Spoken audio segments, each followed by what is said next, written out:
Thank you so much. Hi, everyone. I am so excited to be here.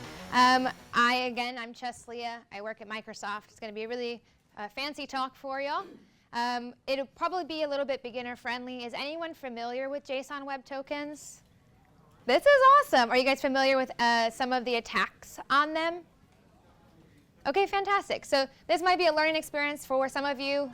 This might just be reinforcement. As well, if you are kind of advanced in this field, I'd recommend getting a scratch pad. I'm going to be teaching you how to draw owls.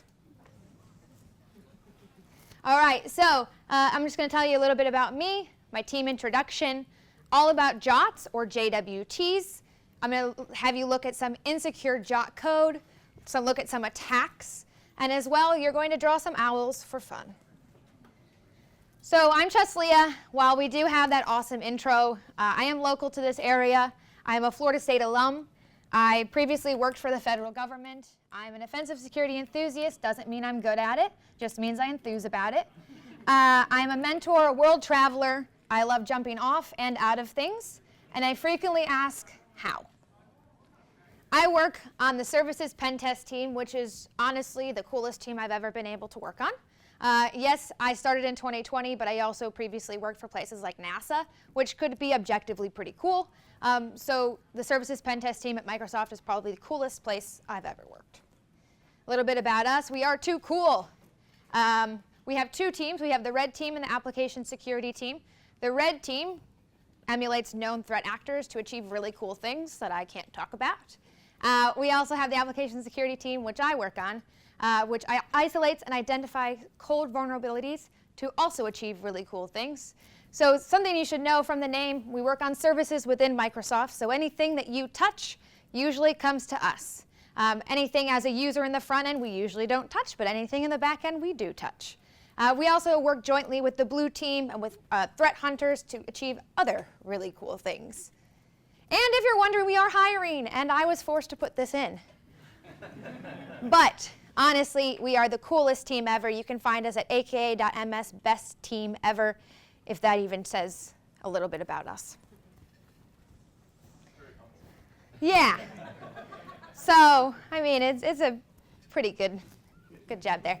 So here's what I think about when I think about web security topics or even tech topics in general. It's similar to drawing a horse or having that Game of Thrones reference where you have season 1, 2, and 3, really awesome. And by season 8, it looks like absolute trash. So I'm going to help you draw owls, but in the aspect of drawing owls, you're going to be learning about JSON Web Tokens and OAuth and those types of topics that apply towards having these attacks in place. If you're a pen tester or you use source code, 2 pen tests is going to be very useful for you. I'm going to have you look at some guidance. If you're a developer, which I don't know if any of you are developers in here, fantastic. You're going to have some hints over here too. Some of them are going to be fairly repetitive. I apologize. But yeah, so I've attempted to learn some very complex topics, and what I'm going to be showing you today is just little bit-sized pieces so that you can have incremental knowledge to apply this to. So we're going to start out with explaining what OAuth is. OAuth is going to be the very basics of what JSON Web Tokens kind of has a fundamental on. So I'm going to explain it in the best way I know how, and I think everyone can kind of relate to this: toys. So we're going to have 3 incredibly cool actors. We have a toy box, we have our friends, and we have our adults. Let's say we have Molly, who has just had and received an awesome, cool, shiny toy box, as you can see in the white. Your friends, Molly's friends, are going to see this toy box, and they're going to want access to the toys within this toy box. However, unfortunately or fortunately for Molly, the adults are the ones that are going to be giving access to the toys. And what the friends will do is they will go to the adults, or Molly's mom or dad, and say, hey, I'm a friend. I'd like to access the toys. The adults are going to then say, excuse me, do you know my daughter's favorite color? Did you go to her birthday party? Do you know anything about her? And actually validate the people are who they say they are. At that point, they're going to be given a ticket. And this ticket is going to be the crux of the entire presentation. They're going to be giving that ticket over to the friends. It's going to say, here's what you have access to. Here's who you say you are. Here's who I say I am. and what you should have access to. The friends are then going to be giving that ticket to the toy box. The toy box, very important here, is going to be validating that ticket. What happens if that ticket is not correctly validated is the point of this conversation. The toy box is then going to, once validated, send over access to the friends. This is the entirety of OAuth explained in a very simplified way. So let's take a look at the ticket. So during this conversation today, I will be having interchangeable terms. I might be saying JSON web tokens, I might be saying JWTs, and I might be saying JWTs. Those all mean the exact same thing. I might also be saying ticket or token. Those are also very interchangeable items. So looking at our ticket, we have the first part that says, hey, I'm a ticket, very important for right now. The middle part is going to be saying, I've been issued this by Molly's mom to access Molly's toy box for 1 minute until playtime ends. And then finally, Molly's mom will sign this off and say, I actually am who I say I am. And so right now, you've learned about the JWT compositions. In a very simplified manner from the previous picture, is there's going to be 3 particular parts of a JWT. It'll be the header, the payload, and the signature. The header is the part that says, hey, I'm a ticket. The payload is going to be, I issued this from Molly's mom, the audience is Molly's toy box, and the expiration is some Unix time. Then finally, the signature, which you're going to be learning about, is the signature. So now we're starting to draw some owls. You've actually learned how to draw circles, and you've learned the basics of OAuth. Is anyone drawing, which I need to give you some time for? No? Cool. So if you don't know this already, you use OAuth almost on an everyday basis, and you probably don't even know that you're using it. You use it with Facebook, with Instagram, you use it with your banking platforms, your email providers, anything like that. And subtly, the world turns. So let's talk about JWTs in the wild. If you're familiar with a tool called Burp Suite, this might help you. So right now, I have an application that I've stood up, a web application. I've signed in as a test user. I have a product that I'd like to add that says, I want to test out this feature. And so what happens here is that I send this request off, and at this point, I ask OAuth for a token. This is similar to having your friends ask adults for permission. Then we get a response back from whatever is going to be giving us a token, and this is likened to the adult sending your ticket back to your friends.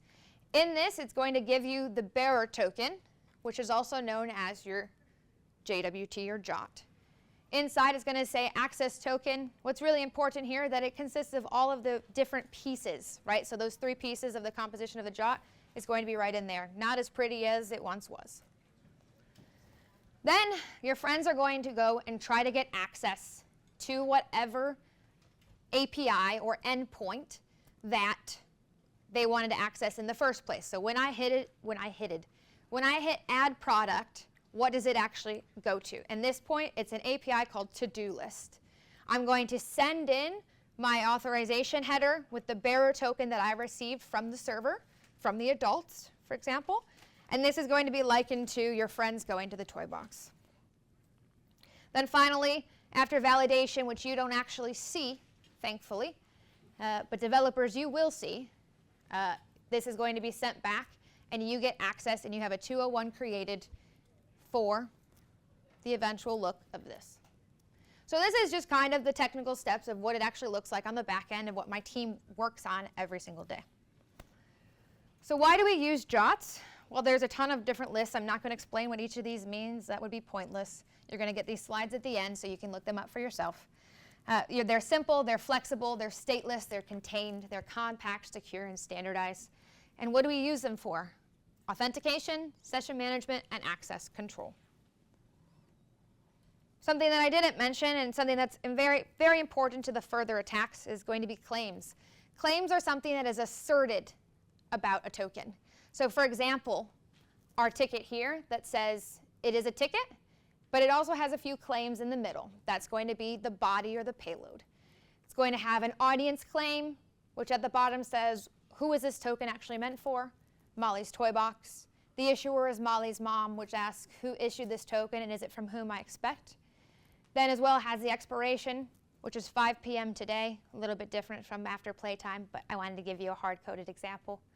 And as well, it also has a signature, which isn't necessarily a claim, but it is important in the validation process, to which, again, the attacks that I'm going to be presenting to you. Is there any questions that I can answer, just particularly on claims that you're not aware of yet? Fantastic.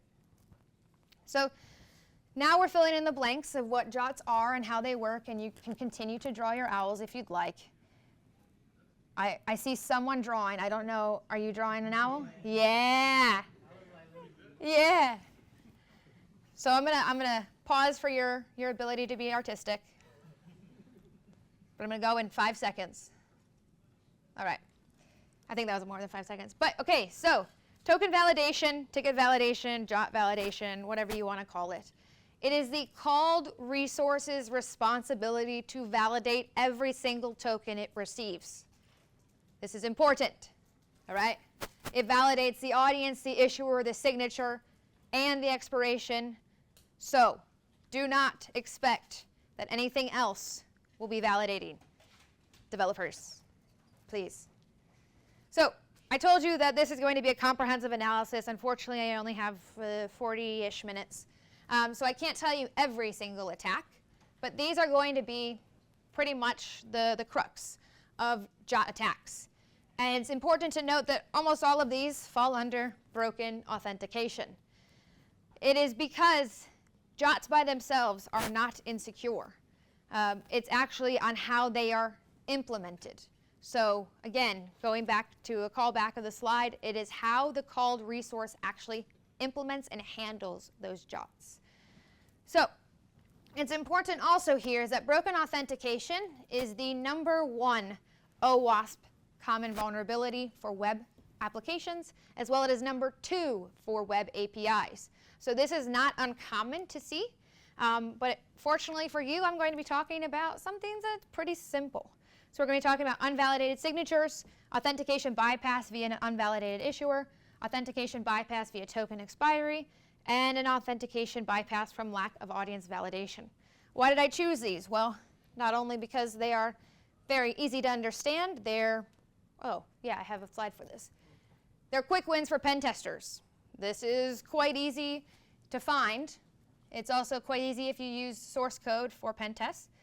It's low-hanging fruit because, as you're going to be able to find out, they are single lines of code. As well, they're easy to fix if you're a developer, but also the reason why we have these vulnerabilities is because of implementation. So it's very, very easy to fix, and as well, they're often overlooked. Why? Because sometimes when you're testing an environment and then you move it to prod, you don't actually remember what you changed. So it's important to know how things work in attacking them before you actually begin attacking them, and how you can actually have this practically go wrong. And you've learned that JWT vulnerabilities fall under broken authentication, and they're typically implementation failures. You got this. So what's so important about signature validation? We know that a signature isn't validated. If a signature isn't validated, we can have authentication bypass. And we know that the ticket for the toy box has these 3 particular components. But how is a toy box actually expected to validate and verify the signature? Unfortunately, you don't need to know this because we have libraries that will do this for you. However, in the aspect of learning and in the quest for knowledge here, I'm going to be telling you exactly what it is. So let's try to sign the JWT. If you're an adult, these are the steps that you're going to go through. I'm going to go through them pretty quickly because I'm short on time and I know I talk a lot. So we're going to have a header and a payload. From here, you're going to base64 URL encode both of that and concatenate it with a period or a dot. That's going to be called your signing input. You're then going to take that signing input and then you're going to hash it. That's going to be your hashed signing input. And if you know from crypto class, cryptographic hashing is irreversible and we can't get that back. So, but we do know that given 2 inputs of the same exact source, we're going to get the exact same output back. So this is what a toy box is going to do when they're going to eventually validate it. But we're not done. We're going to cryptographically sign this. We're going to take our hash signing input and we're going to have our trusted adult come in sign that with their RSA private key if RSA is the algorithm that they choose. Scramble that up. And finally, you're going to get the ciphertext that leads to the signature. This is going to be the signature that you see. See why I mean it's not important to know exactly why it does this? And you've learned how an issuer signs a JWT. You're going to be starting to draw the face here, okay? I'm not pointing this out for you. If anybody else is drawing this, I'm all for it. I have it in my slides for a reason. So we're going to have a callback here. This is where it's going to start to get a little fuzzy. So we know that a trusted issuer can sign an issue and sign a JWT, but it's on the implementation to actually secure how it's used. So how does a toy box actually know what's going to be happening here and how we know that it hasn't been tampered with? We have public information to our knowledge and to our advantage. We know that we have the header, the payload, and the signature, and because our trusted adult signed it with their private key, we know at this point they do have a public key that is publicly available. Public, public, public. All right? So what do? We're going to validate that signature now as a toy box. We're going to base64 URL decode the header and the payload segments.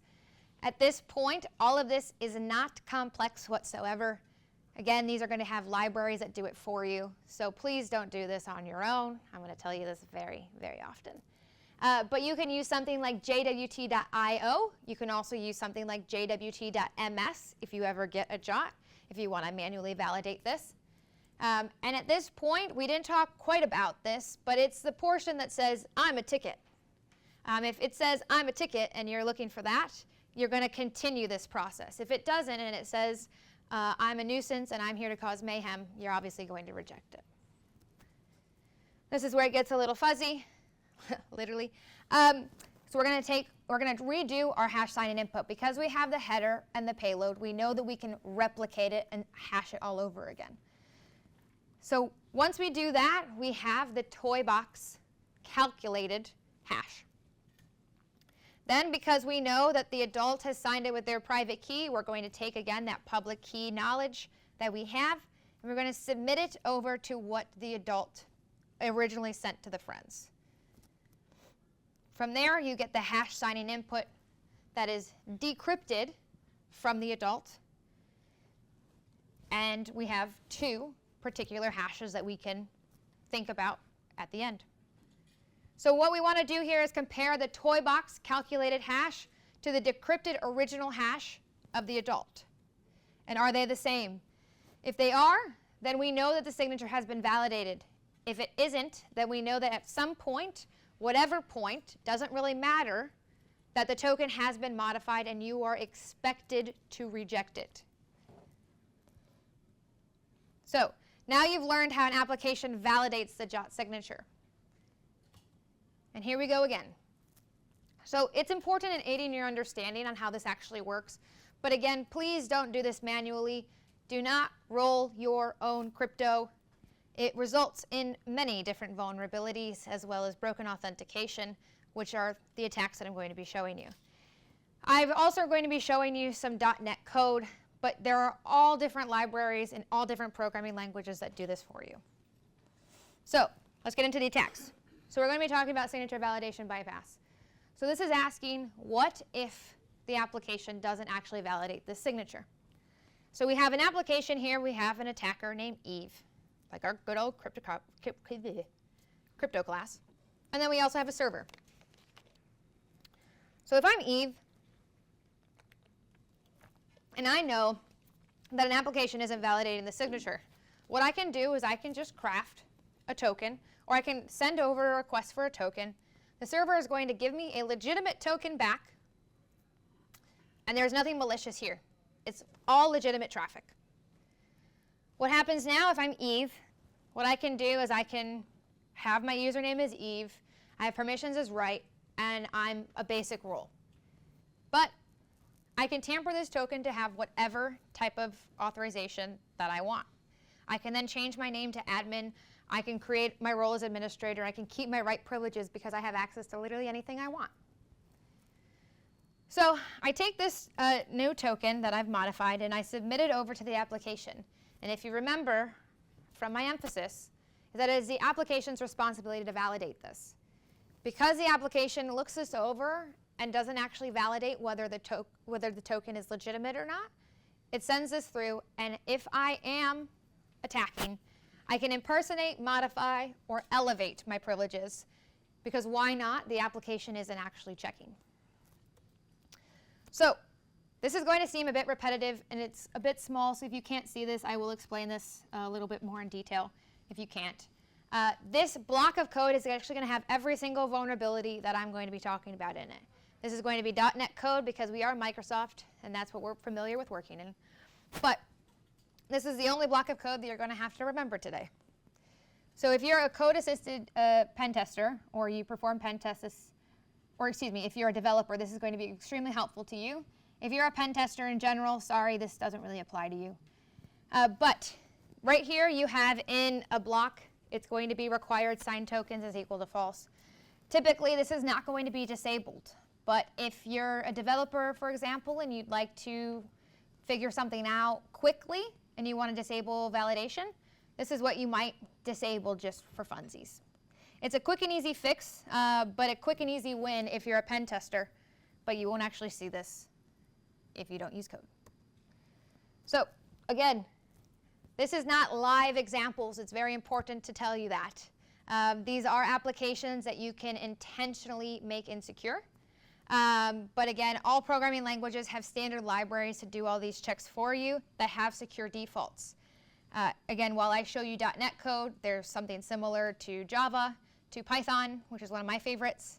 But again, some developers overwrite these for interest of time or for whatever reasons they might have to have security trade-offs, which lead to vulnerabilities.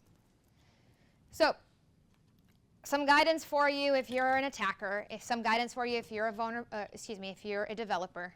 If you're an attacker, I'm going to be going through the steps point by point, and that's going to grow as we go on.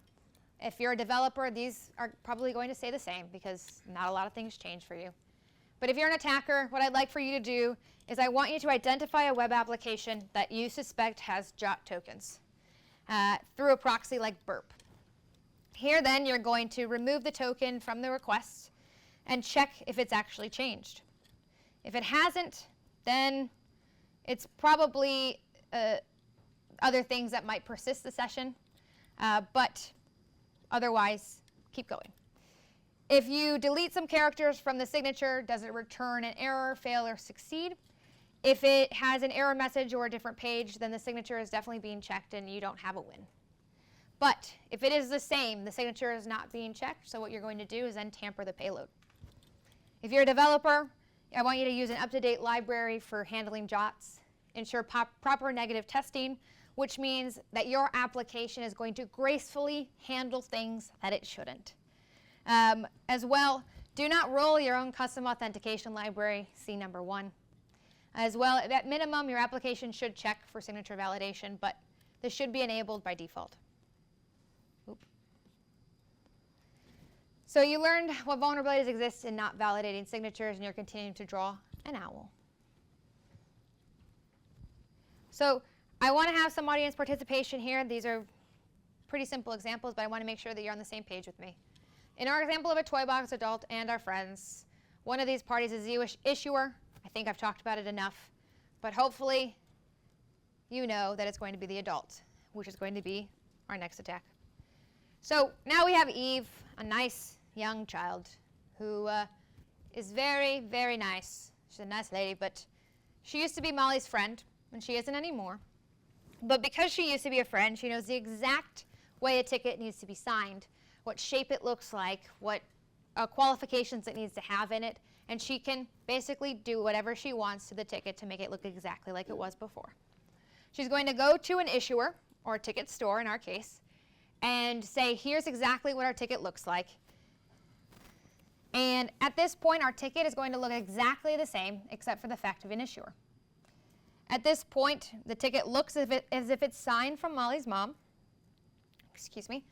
And what she's going to then do is, unfortunately, unbeknownst to Eve, she's going to take this to the ticket reader that's now been installed. So it's going to do things like signature validation. It's going to do things like audience validation. It's going to have everything that it needs to, except for the fact that it's not expecting that the issuer might not be Molly's mom. She's going to go over, they're going to check everything, and unfortunately, because it's not doing issuer validation, if I'm an attacker, I can go and access any of the resources and try to tamper something that I shouldn't have access to. So let's talk about the lack of issuer validation in the source. Here you can see that single line of code, pretty simple. It's going, I don't even see it on my screen. Validate issuer is equal to false. I should have known that by heart. But it's important to note that particularly with Azure AD, a lot of times we call this multi-tenant. But for here I have multi-issuer. Again, multi-tenant might be sporadically through here. But multi-tenant, multi-issuer applications are intentionally designed to lose control over the issuer. And this is because there might be some applications that accept input from a larger issuer. So for example, for our analogy, this might come into play when the entire neighborhood of parents can actually issue tickets. So it's a feature, not a bug, we like to say. This is what happens when we have teams that crash every day, but it's fine. Developers might misconfigure this, mistaking that their single tenant application or single issuer application is multi-issuer. So for our example, ours is going to be a single tenant application. There is no other issuers that should have access to grant tickets. So again, if we're doing some guidance for penetration testers and some developers, continuing on our workflow for attackers, I would like for you to mint a token from an attacker-controlled issuer and replay that token against the application. This is going to be pretty complex, but it is an attack that we can do. And this is going to be from something that you've already previously had a vulnerability on, that you know that you can access, something like the STS. If you're a developer, on top of the things that I've already talked about, do not roll your own custom authentication library. It's going to be repetitive, so sorry. Do not disable issuer validation checks unless you are a multi-tenant application or a multi-issuer application by design. And now you've learned the importance of an issuer claim in a JWT, and you've drawn some talons. So now we're going to be talking about expiry validation bypasses. How are we doing on time? Good? Perfect. All right, so here we know that the expiry validation relies on something called time. At this point, your friends have access to use the toy box until playtime ends. And they can submit this to this toy box or token ticket however long they want, up until playtime ends or it becomes 5 o'clock today. At that point, that token should become null and void. However, there is some developer that did not want to do this, and they do something called a lifetime token, or they disable some of the secure checks that I've talked about. Eve can come in and pick that ticket up. She can steal it. She can, just grab it from whatever request that she wants. She can then replay that token, send it over to this ticket reader, and because the ticket reader hasn't been updated, for example, it doesn't know what time it actually is, it's not in a standardized format like the Unix time, she can then replay that token to the toy box and get access. It's important to note here that a JWT that never expires is dangerous because if someone steals that ticket, you can always access this. So again, there is no normal method to revoke a lifetime token. So do not use this. But for our example, we have validate lifetime is equal to false. There is no expiration checks on this particular piece of code. So again, it's kept as a forever token. Even the expiration of the token, so let's say it did expire, it would not invalidate the ticket because of this check right here. So again, continuing on your guidance, I'd like for you, if you're an attacker, to take an expired token and then replay it against an application or an API, just like how I said. What you should do is, if you have a non-expired token, you can wait 24 hours That's sometimes usually the expected equivalent of an expired token, but sometimes it could be upwards to 6 months. So this might not be the best way, but if you do have an expired token already, try to replay that and see what you can do. It's still a finding, though, if you do see that you can access this application with an expired token, even if you can't actually get something further from this authentication bypass. Again, don't roll your own custom authentication library, do not disable expiration claim checks, and reject any expired tokens if you're a developer. So now you've learned about improper expiry validation of JWT claims. We're going to go back to another knowledge check, this time for an audience.